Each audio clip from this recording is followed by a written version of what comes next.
Do I look okay? You look great. Did the hair and makeup people do a good job? Wonderful. Excellent. Excellent. It's my dad.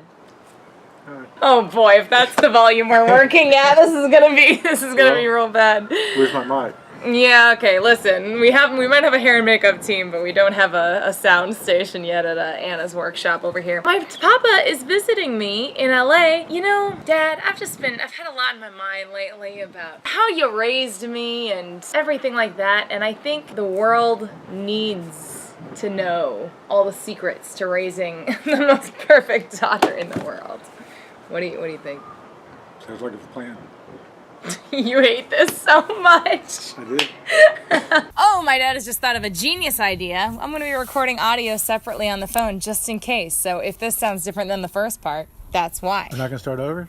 No, Okay. Of course not. I'm way too lazy for that. So I already know that this video is going to be multiple parts. I think the first hopefully two parts will be covering my childhood. And then the last part will be covering the teenage years, the dreaded teenage years. So I think to give people context, perspective on some of these questions, we should kind of give a general outline, if you will, of my childhood. You and Mom got divorced when I was 3? I think you were 4. Or we got the process started. We separated when you were 4. I don't think we got actually divorced until you were probably well into being 5. Okay, but I started living with you when I was 4, the majority of the time. Late 4, yeah. Okay, late 4, in my late 4s. Yeah. And so I lived mostly the majority of the time with my dad and my brother and my sister, but I saw my mom every other weekend after schools and Wednesdays?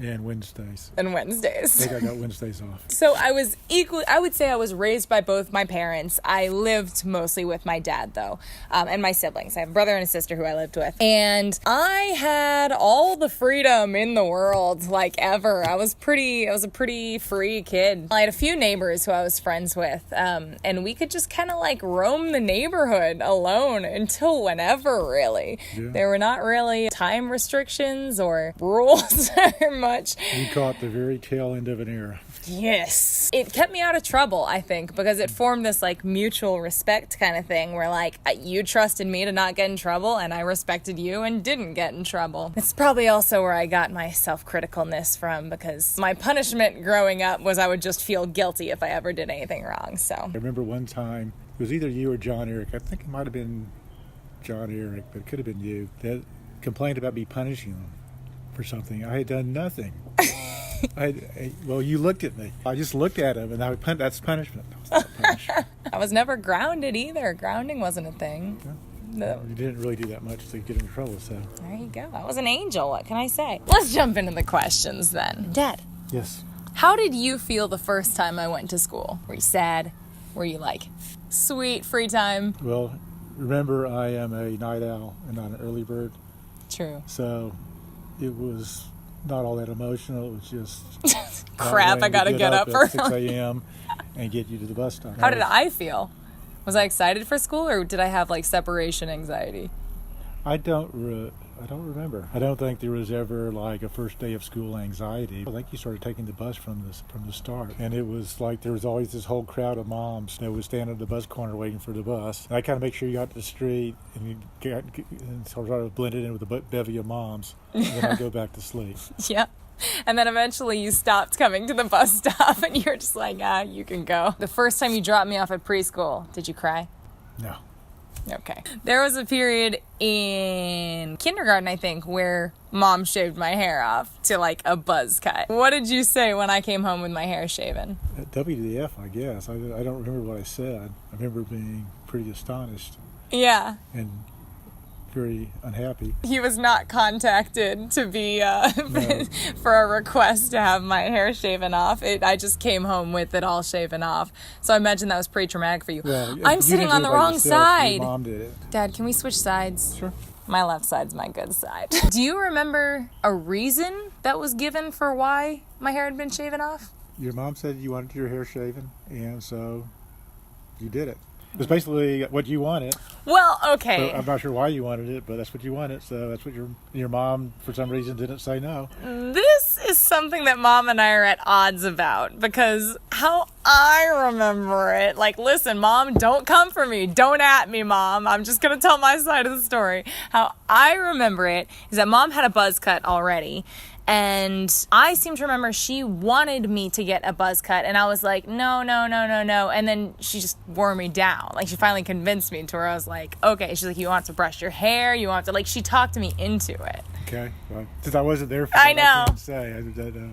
I used to, a lot of the time, we would have family dinners every single night, which, let me tell you, this guy cooked like different meals for a family of 4, and we all sat together and ate every single night, which now that I'm an adult, I'm astonished at, considering I can eat grilled cheese for like 7 nights in a row. But one thing that sticks out in my mind is a lot of times us siblings would get in a fight or an argument, and I would run away very dramatically from the table crying and go shut myself in my room and just sob until you came and consoled me. What percentage of the time did that work? Well, they were both a lot older than you, so it was really kind of their job not to provoke you. That's so true. I had a lot of sympathy for you. So 100% of the time.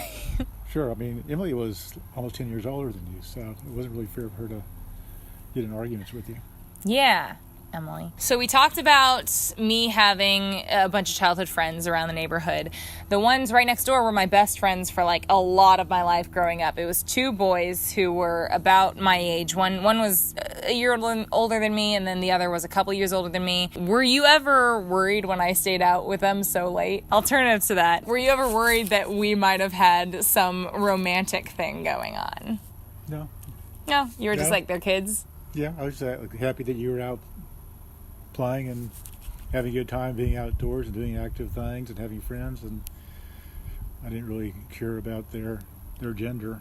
That's a good point. And it was completely platonic too. Like, we were always just friends, just having a good time. Were there times where you were like, she's out really late though? No. Okay. Not worried about it whatsoever. Well, great. I mean, these days it'd be different, you know? Like, I don't think these days you can just kind of send your kids outside all day and night and not worry about them. But we were in a safe neighborhood. Yeah, I think people are a little bit paranoid now, but yeah, we were in a safe neighborhood. What was my most embarrassing moment as a kid? I don't know. The thing you were most embarrassed about that I remember is your middle brow. Oh, Dad! And so you took it upon yourself to trim it, and one time you went a little too far.